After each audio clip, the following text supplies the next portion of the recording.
जो भी सवाल जन विरोधी नीतियां आई उसको जिस तरह से जेडीयू ने पेंट किया तो लगता है मौका परस्ती का सबसे बड़ा नमूना जेडीयू है। इसलिए कि नोटबंदी के सवाल पर बिना पूछे औने पौने नीतीश कुमार ने कह दिया नोटबंदी जायज है। सच्चाई है कि नोटबंदी का नतीजा कितना खराब हुआ, देश के हित में और गरीबों के विपरीत दिशा में गया, सो सबने देखा। हम कहना यह चाहते हैं, जैसे किसान का सवाल था, किसान का क्या मांग था? सिर्फ लहू और पसीना की कमाई चाहता था। और जो देश का जो संविधान है, आर्थिक सामाजिक न्याय, धर्म और अभिव्यक्ति की स्वतंत्रता के साथ व्यक्ति का गरिमा, राष्ट्र की एकता सुनिश्चित करने के लिए जो 26 सितंबर 1949 को इस संविधान अर्पित किया गया, अधिनियमित किया गया, उसके भावना के विपरीत है। नमस्कार, आप देख रहे हैं डी न्यूज और मैं हूं अभिषेक मिश्रा। केंद्र सरकार की नई सेना बहाली नीति, जिसको अग्निपथ का नाम दिया है केंद्र सरकार ने, उसको लेकर पूरे देश में बवाल है। और चूंकि बिहार में दूसरे राज्यों के मुकाबले बवाल ज़्यादा नजर आ रहा है, बिहार के कई राज्यों में इंटरनेट सेवा बंद है, माफ कीजिएगा, बिहार के कई जिलों में इंटरनेट सेवा बंद है। बीजेपी नेताओं के घरों पर, दफ्तरों पर, उनकी गाड़ियों पर हमले हो रहे हैं, ट्रेनें फूकी गई हैं। और आज लोक जनशक्ति पार्टी रामविलास आज राजभवन मार्च करने जा रही है। मौन मार्च होगा और राज्यपाल को इस मामले में एक ज्ञापन सौंपा जाएगा। लोक जनशक्ति पार्टी रामविलास के सुप्रीमो चिराग पासवान और पार्टी के दूसरे वरिष्ठ नेताओं की तरफ से। तो अब से थोड़ी देर बाद ये मार्च निकलने वाला है। उससे पहले इस मसले पर हम पार्टी के वरिष्ठ नेताओं से बात करेंगे, क्योंकि बड़ा हुजूम है पार्टी के नेताओं का, कार्यकर्ताओं का। इस वक्त हमारे साथ पूर्व विधायक और पार्टी के कद्दावर नेता डॉक्टर अच्युतानंद शर्मा हैं। सर सिंह अच्युतानंद सिंह अच्युतानंद सिंह हैं हमारे साथ हैं, पार्टी के पूर्व विधायक हैं, माफ कीजिएगा, पूर्व विधायक हैं और पार्टी के सीनियर लीडर हैं। कैसे सर देख रहे हैं आज के इस मार्च को? देखिए, हमारा जो मार्च है, हमारे राष्ट्रीय अध्यक्ष आदरणीय श्री चिराग पासवान जी के नेतृत्व में हम लोग अपने संस्थापक अध्यक्ष माननीय स्वर्गीय रामविलास पासवान की प्रतिमा पर माल्यार्पण करके और राजभवन के माध्यम से भारत सरकार को सांकेतिक संकेत दे रहे हैं कि जो भारत सरकार की नीतियां चल रही है वो नीति आपत्तिजनक है, देश के हित में नहीं है, छात्रों और नौजवानों के हित में नहीं है। और जो देश का जो संविधान है, आर्थिक सामाजिक न्याय, धर्म और अभिव्यक्ति की स्वतंत्रता के साथ व्यक्ति का गरिमा, राष्ट्र की एकता सुनिश्चित करने के लिए जो 26 सितंबर 1949 को इस संविधान अर्पित किया गया, अधिनियमित किया गया, उसके भावना के विपरीत है। आज दुनिया का सबसे युवा राष्ट्र भारत है। क्या कई लोग ये कह रहे हैं या सोशल मीडिया पर ये बातें चल रही हैं कि जिस तरह का बवाल है इसको लेकर, जिस तरह का विरोध है, कृषि कानून जैसा हाल न हो जाए इस योजना का और कहीं केंद्र सरकार को पीछे न हटना पड़े। कृषि कानून भी किसानों के खिलाफ था और राष्ट्र के लिए आत्मघाती था, और ये भी छात्र और नौजवानों के खिलाफ है और छात्र और नौजवान के लिए आत्मघाती है।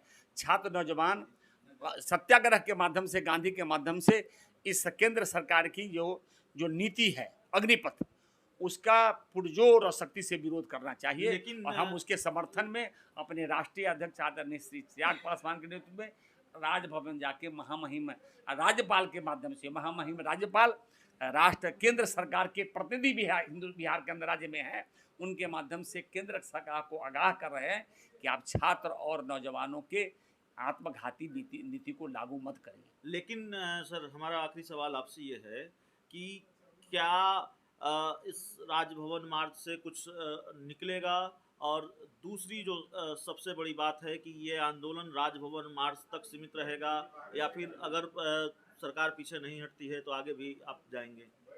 अभी तो हम छात्र और नौजवानों के समर्थन में हमारा पार्टी और हमारे राष्ट्रीय अध्यक्ष राजभवन मार्च कर रहे हैं, महामहिम राज्यपाल के माध्यम से भारत सरकार को संकेत दे रहे हैं।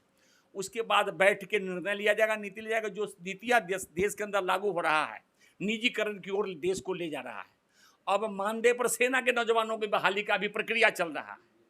ये आत्मघाती, आप सेल को, रेल को, वायुवाहन को, आप जैसे सबूजा को निजी शिक्षा क्षेत्र में निजी क्षेत्रों को सबसे करें, निजीकरण के दौर में चले जा रहा देश। और अदानी अंबानी की संपत्ति 6 गुना बढ़ गया है। उसको 12 गुना बढ़ाना, गरीब गरीब होता चला जा रहा है, मध्यम वर्ग मिटता चला जा रहा है, और आप पूंजीपति निजीकरण की दौर से भारत को गुजार रहे हैं। जिस कमिटमेंट के लेके मोहनदास करमचंद गांधी का सत्याग्रह आंदोलन हुआ था, जिस कमिटमेंट के लेके वीर भगत सिंह का आंदोलन हुआ, इनकलाब हुआ था, जिस कमिटमेंट के लेके बाबा साहब भीमराव अम्बेडकर ने कहा शिक्षित बनो संगठित हो, और संघर्ष के ऐलान के साथ संविधान का निर्माण किया था, आज वर्तमान केंद्रीय सरकार उस कमिटमेंट के, उस लक्ष्य के विपरीत काम कर रहा है, और फिर से उजले गोरा अंग्रेज चले गए, काला अंग्रेज की नीतियां लागू हो रही है बिहार देश जो में, देश के हित में नहीं। देश में काले अंग्रेज की नीतियां लागू हो रही हैं। हमारे साथ पार्टी के एक और वरिष्ठ नेता सतीश कुमार सर हैं, इनसे हम बातचीत करेंगे। सर, कैसे देख रहे हैं ये जो पूरी नई बहाली नीति है सेना की? खड़े हो जाएंगे सर तो और अच्छी से बात होगी। सेना में बहाली की नीति सिर्फ एक सवाल नहीं है। अगर गौर किया जाए तो पिछले कई वर्षों से, जब से भाजपा की सरकार बनी है केंद्र में, एक से एक ऐसे नीति बनाए जा रहे हैं जिसमें लगता है कि देश के आम लोगों की भागीदारी उसमें बिल्कुल नहीं है। उनसे रायशुमारी नहीं की जाती, विरोध पक्ष से भी राय न ली जाती, पार्लियामेंट और असेंबली का भी अनदेखी किया जाता है, बहुमत का गलत इस्तेमाल किया जाता है, और व्यक्तिगत जो राष्ट्रीय संपत्ति परिसंपत्ति है, उन संपत्तियों के निजी हाथों में जिस तरह से देने की प्रक्रिया शुरू हुई हो, चाहे रेल का सवाल हो, चाहे हवाई जहाज़ का सवाल हो, चाहे जो भी सवाल हो, लगता ऐसा है कि चंद दिनों में देश में आमूल चूल परिवर्तन हो जाएगा और राइट रिएक्शनरी पाथ पर चला जाएगा। आपकी पुरानी पार्टी से जुड़ा हुआ भी एक सवाल है। आप जिस स्टैंड पर हैं, आपकी पार्टी का जो स्टैंड है इस पूरे मामले को लेकर, वही स्टैंड जेडीयू का भी है। जेडीयू भी एक तरह से मुखालफत ही कर रही है इस योजना की, और ये कह रही है, जेडीयू के राष्ट्रीय अध्यक्ष का भी बयान है कि पुनर्विचार करना चाहिए। आपको लगता है कि चूंकि जेडीयू केंद्र में भी सरकार चला रही है मिलकर, जेडीयू कोटे से मंत्री हैं आरसीपी सिंह, रहेंगे नहीं रहेंगे वो अलग मसला है, लेकिन केंद्र में भी साथ है, बिहार में भी साथ है, जेडीयू को दबाव बनाना चाहिए था। नहीं, देखिए, जेडीयू जो भी आज तक किया है, चाहे नोटबंदी का सवाल हो, चाहे किसानों के सवाल पर, चाहे जीएसटी के सवाल पर, जो भी सवाल जन विरोधी नीतियां आई, उसको जिस तरह से जेडीयू ने पेंट किया, तो लगता है मौका परस्ती का सबसे बड़ा नमूना जेडीयू है। इसलिए कि नोटबंदी के सवाल पर बिना पूछे औने पौने नीतीश कुमार ने कह दिया नोटबंदी जायज़ है। सच्चाई है कि नोटबंदी का नतीजा कितना खराब हुआ, देश के हित में और गरीबों के विपरीत दिशा में गया, सो सबने देखा। हम कहना यह चाहते हैं, जैसे किसान का सवाल था, किसान का क्या मांग था? सिर्फ लहू और पसीना की कमाई चाहता था। आपने जो कमिट किया था कि हम किसानों के फसल का लाभकारी मूल्य दुगना करेंगे, वही सिर्फ सवाल था, एमएसपी का सवाल था। तो और फिर उद्योगपतियों के घरानों को जिस तरह से उसने छूट दिया था स्टॉक करने का, तीसरा जो कानून उसका था, कितना काला कानून था होर्डर के पक्ष में, जिसकी कल्पना भी नहीं की जा सकती। लेकिन तब नतीजा निकला जब एक वर्ष के बाद हजारों किसान को अपना जान गंवाना पड़ा। बरसों तक छोटे छोटे बच्चियों के साथ, दूध पिलाती बच्चियों के माँ भी किसान आंदोलन में शरीक थी।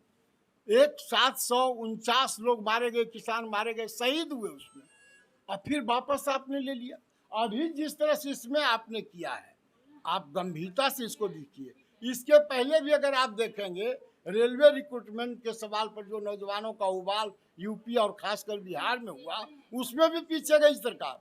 और आज भी 3 दिनों के अंदर आज फिर से रीथिंक किया जा रहा है। तो आखिरी सवाल है, एक मिनट, तीनों जनरल के साथ रक्षा मंत्री आज बैठ रहे हैं, उस पर पुनर्विचार शब्द है। अभी न्यूज में आ रहा है कि पुनर्विचार करेंगे।